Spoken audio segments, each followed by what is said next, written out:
রাজ্য সরকারের অসম্মতিতে ফ্লাইওভার তৈরি হচ্ছে না কালিয়াচকে।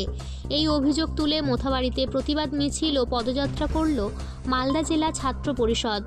এই দিন মালদা জেলা ছাত্র পরিষদের পক্ষ থেকে কালিয়াচক রেলগেটের ফ্লাইওভারের দাবি তুলে একাধিক কর্মসূচি গ্রহণ করা হয়। বুধবার বিকেলে কালিয়াচক 2 ব্লক জাতীয় কংগ্রেসের পার্টি অফিস থেকে ছাত্র পরিষদের সদস্যরা পায়ে হেঁটে মোথাবাড়ি গ্রিন মার্কেট পর্যন্ত এই প্রতিবাদ মিছিল ও পদযাত্রা করে এবং এই মিছিল মোথাবাড়ি চৌরঙ্গি মোড় এসে শেষ হয়। ছাত্র পরিষদের দাবি, কালিয়াচক রেলগেটের ফ্লাইওভার করতে রাজ্য সরকার নাকি সম্মতি দিচ্ছে না।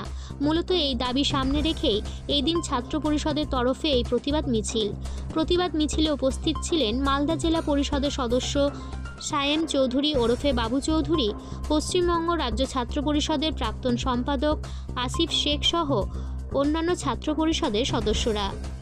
এই দিন কংগ্রেস ও ছাত্র পরিষদের নেতারা কালিয়াচকের ফ্লাইওভারের দাবিতে আগামী দিনে বড় আন্দোলনে নামার হুঁশিয়ারি দেন।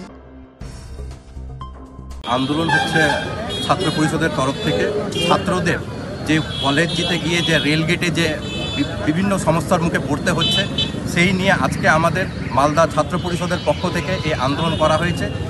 আজকের যে আমাদের কালিয়াচকে যে রেলগেট, এটা দীর্ঘদিনের এই বিশাল বড় এরিয়ার একটা বিশাল বড় সমস্যা। সেই সমস্যা আমাদের এমপি সাহেব আমাদের রেলমন্ত্রীর কাছে যে সমস্ত কিছু করে নিয়ে এসছেন, শুধু এই রাজ্য সরকারের অবহেলার জন্য এখানটায় আমাদের কাজটা কমপ্লিট হচ্ছে না। আমরা এটাই আজকে আন্দোলন করছি, ঠিক আছে, ছাত্র পরিষদের পক্ষ থেকে।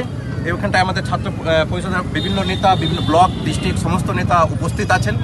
তাদের পক্ষ থেকে এটা আন্দোলনটা ছাত্ররা করছে, যেন ওদের দাবি যেন সম্পূর্ণ হয়, এটাই আমরা চাই। এই দাবি যদি পূরণ না হবে কি করবেন? আমরা বৃহত্তর আন্দোলনে নামবো। আপনারা একটু পরিচয় দিন। আমি সায়েম চৌধুরী, মালদা জেলা পরিষদ মেম্বার।